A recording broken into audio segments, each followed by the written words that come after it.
Bonjour tout le monde, bienvenue à un café avec lui, j'espère que vous portez bien. Aujourd'hui, j'ai décidé de faire quelque chose de très différent. J'ai une personne qui m'a laissé un petit commentaire sur YouTube et je dois vous dire que j'ai apprécié. Merci Mélissa, c'est très gentil. Mélissa m'a demandé si c'était possible de parler un petit peu de moi et qu'elle aimait beaucoup mes capsules. Donc sur ça, je te dis merci, je l'apprécie vraiment. Je vais le faire.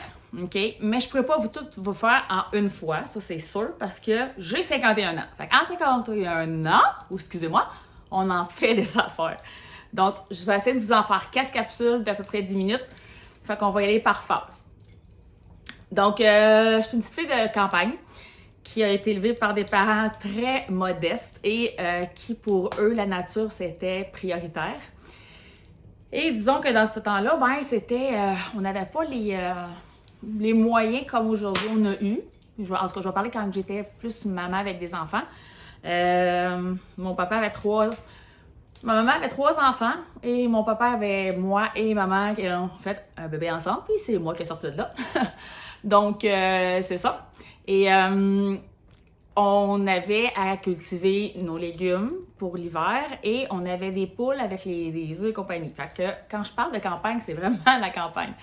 Donc, ça a été une partie de ma vie d'être groundée avec la nature, mais à cette époque-là, je me sentais pas groundée, mais pas du tout. Je me sentais pas mal plus rejet que d'autres choses parce que toutes mes amies, eux autres, ben, ils allaient un peu partout.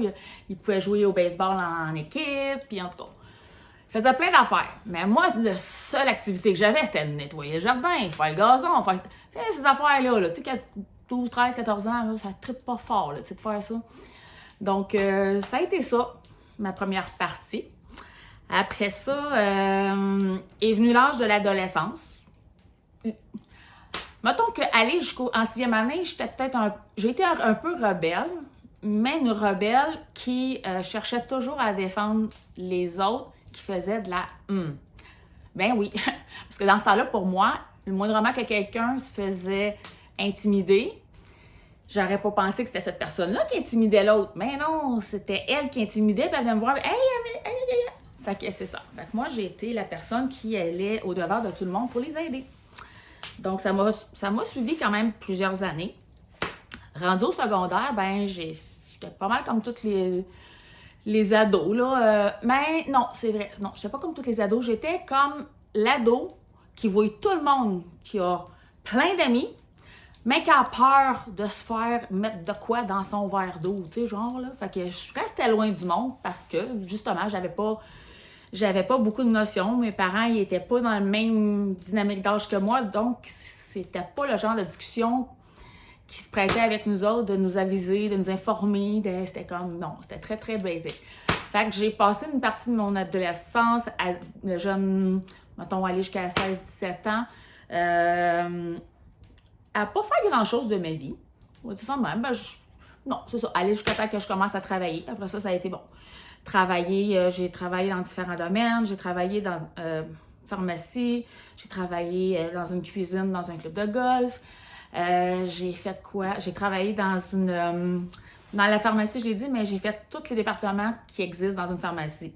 Photo, esthétique, laboratoire, le shipping.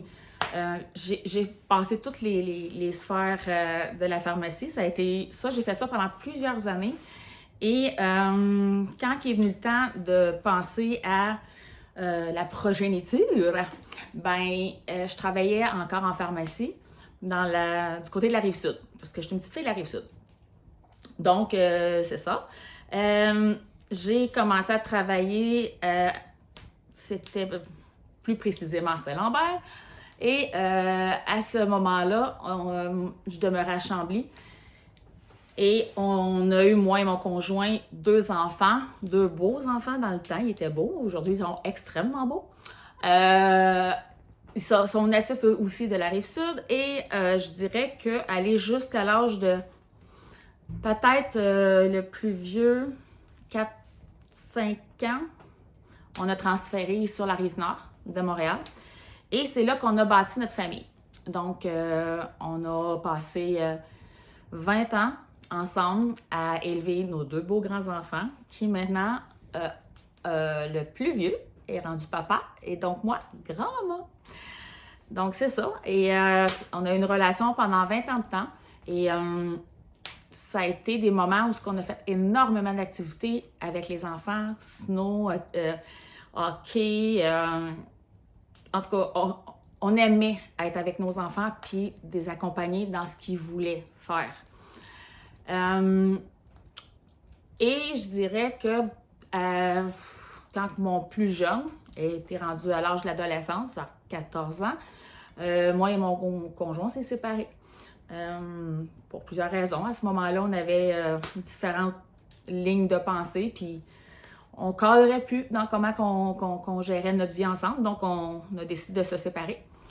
Et ça a été un moment pour moi un peu spécial parce que je dois vous dire que le père des enfants était la première personne avec qui j'ai été en relation de longue durée.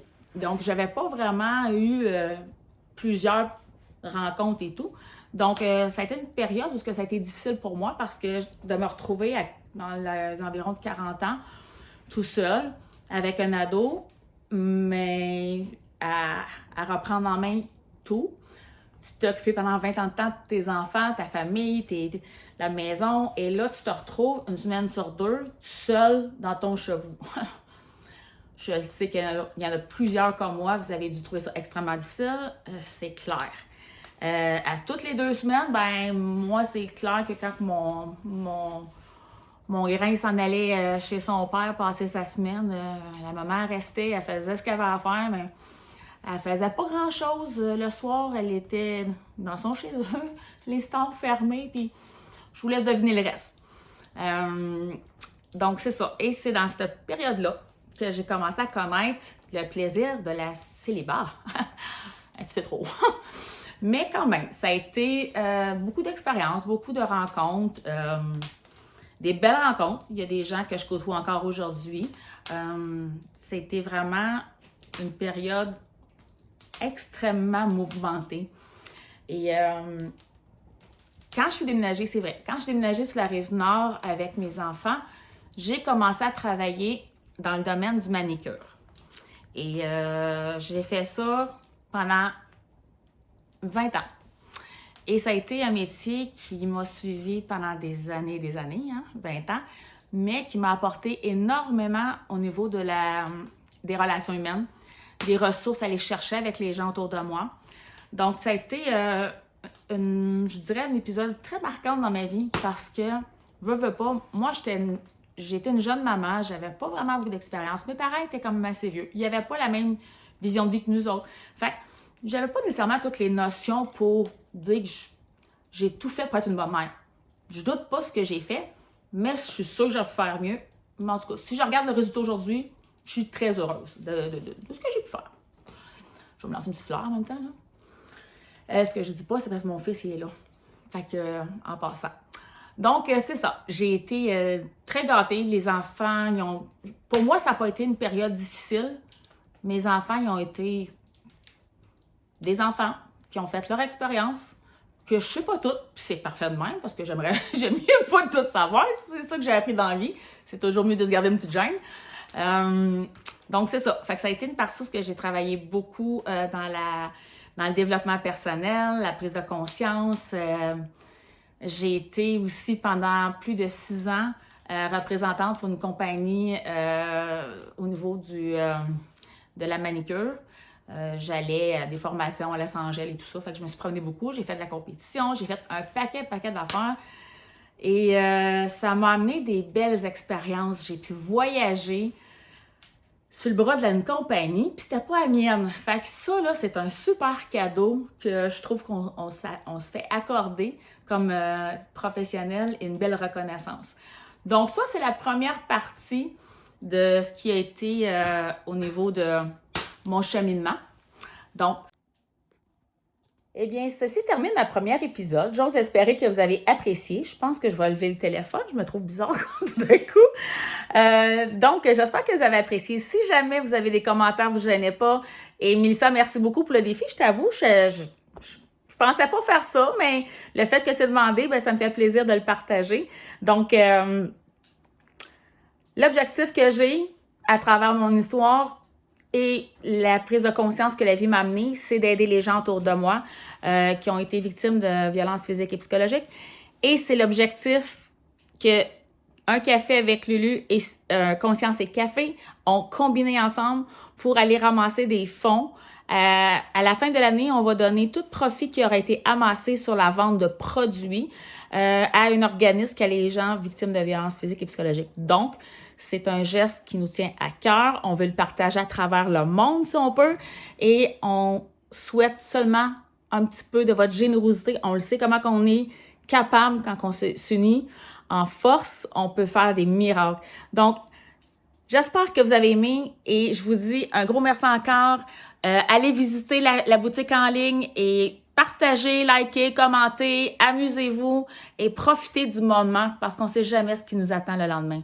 Donc, je vous dis merci beaucoup et à la semaine prochaine. Bye bye tout le monde!